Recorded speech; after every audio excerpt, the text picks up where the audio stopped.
Okay, I'm sorry I'm not there today, but make sure you take your notes. We're going to start with the new nation. So we've really finished up um, the American Revolution. We now have the Constitution after Shays' Rebellion and the disaster with the Articles of Confederation, although it did have some redeeming qualities, remember that.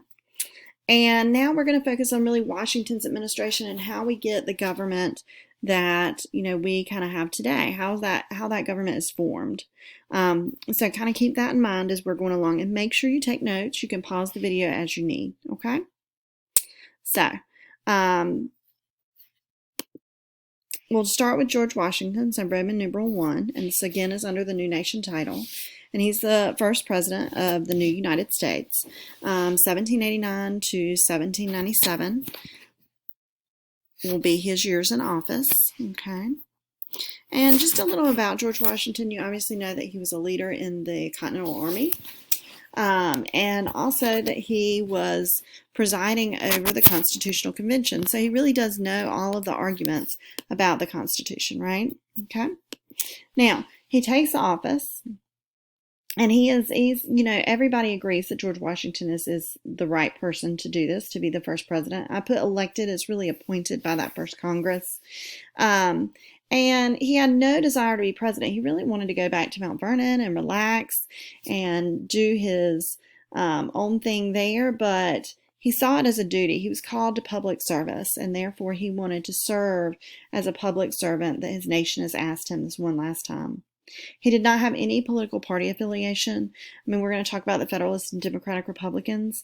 They're going to form during this time, and he does not believe in political parties. He thinks that they're a detriment to the nation, and we're going to look at that in just a little bit, or towards the middle of tomorrow probably.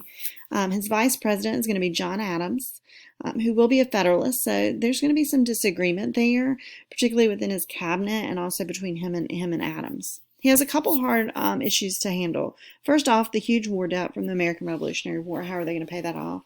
Second, there wasn't a permanent capital. At this point, it was in New York temporarily. And then finally, the federal government really didn't have a lot to it.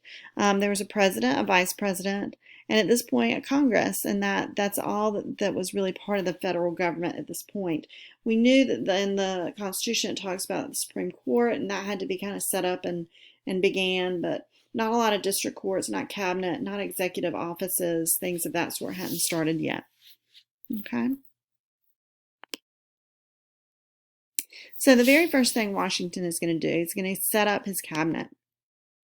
And he selects 4 men to be his cabinet officers. And the first one is the Attorney General, Edmund Randolph. He's responsible for the legal aspects of the executive branch. We have Secretary of War, Henry Knox. You may have heard of Henry Knox, definitely a Revolutionary War leader. And if you think about it, we don't really have a Secretary of War right now, do we? We have a Secretary of Defense. So you'll see that name change later. But responsible for military action, that kind of thing. The military that's going to be not really a standing military in place, but eventually calling out state militias as needed, that kind of thing. And then we have a Secretary of State, Thomas Jefferson. Remember, during the Constitutional Convention, he was actually in France, being an ambassador to France, so he has a lot of foreign relationships, but his closest, of course, will be with France. Finally, we have Secretary of Treasury, Alexander Hamilton. I don't know if many of you have seen Hamilton. Hopefully tomorrow we'll get a chance to look at some excerpts of that production. But Alexander Hamilton and Secretary of State Thomas Jefferson will not be good friends. They will be adversaries. And we will talk about that in a little bit. But Alexander Hamilton and Secretary of Treasury is going to be responsible, or as the Secretary of Treasury will be responsible for making sure that our financial stability is secured. Okay. Now, the Judicial Branch. So what ends up happening is in 1789, as soon as, Washington takes office and gets all of this set up, he and Congress enacts the Judiciary Act of 1789. And this act will establish our national court systems. So yes, in the Constitution, it talks about like Supreme Court, but it doesn't set up circuit courts or district courts or other things. So this is really going to establish that, and also guarantee that the Supreme Court would settle disputes between the federal government and states as well. So just securing those things that the Constitution had previously mentioned, but making it much broader than what the Constitution did. Okay, so that's going to establish, and we actually get 6 Supreme Court justices at this point. Okay. Now next, and probably the most important, we'll get Hamilton's financial plan, called the Report on Public Credit. Hamilton outlays some ideas to make sure that we are financially secured as a nation. And really it comes down to 2 major things that he wants to do. He wants to establish a national bank, a bank that would be kind of house our money for the national government, and also be able to borrow money from federal governments outside of the United States, so foreign nations. And then the second thing, he works to pay off our national debt. Now, if you've seen Hamilton, the Broadway production, you know kind of how this goes down and what happens. But Jefferson and Madison are going to be adamantly opposed to the financial plan. But it will end up getting passed with a compromise, and we'll talk about that in just a second. So what you have here is he's going to fund the national bank federally with federal money, 20%, but they didn't have a lot of money. So they have to look for private investors, so 80% by private investors. And that's really going to scare Jefferson and Madison, because if people are giving the money to the federal government, they're going to expect something back in return. And that could be a very dangerous road that the federal government would have to owe other people. So they're very leery of that. Second, it would issue the nation's paper money, as we'll start to get later on.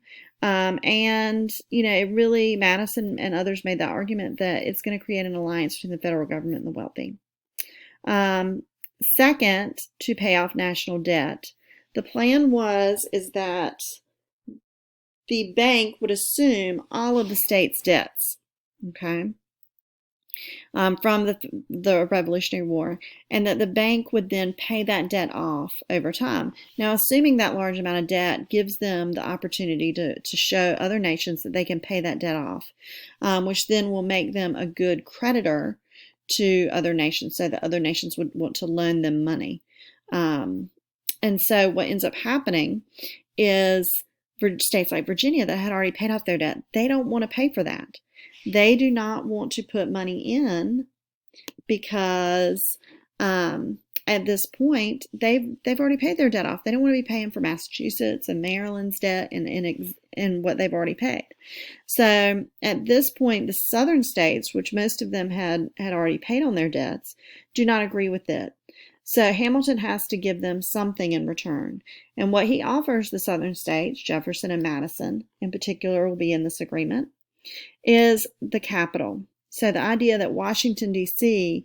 will be placed closer to the South rather than in New York, meaning that the proximity and closeness to the South, they would have a little more sway in the capital. They'll have a little more ability to control decisions. That made the deal. Okay, and the southern states will agree, particularly Virginia, the state of Virginia, which was the big holdout. At that point, the plan will pass. Now, there was one additional piece of the plan, and that was an excise tax on whiskey, 25%. Now, whiskey during this period of time is grown, or not grown, is produced by growing corn, and you ferment the corn and do all this other stuff to the process to create whiskey.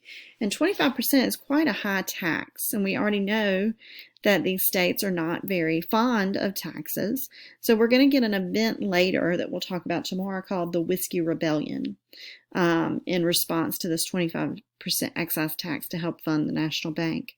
So just kind of keep that in mind, and also keep in mind the disagreement over the bank.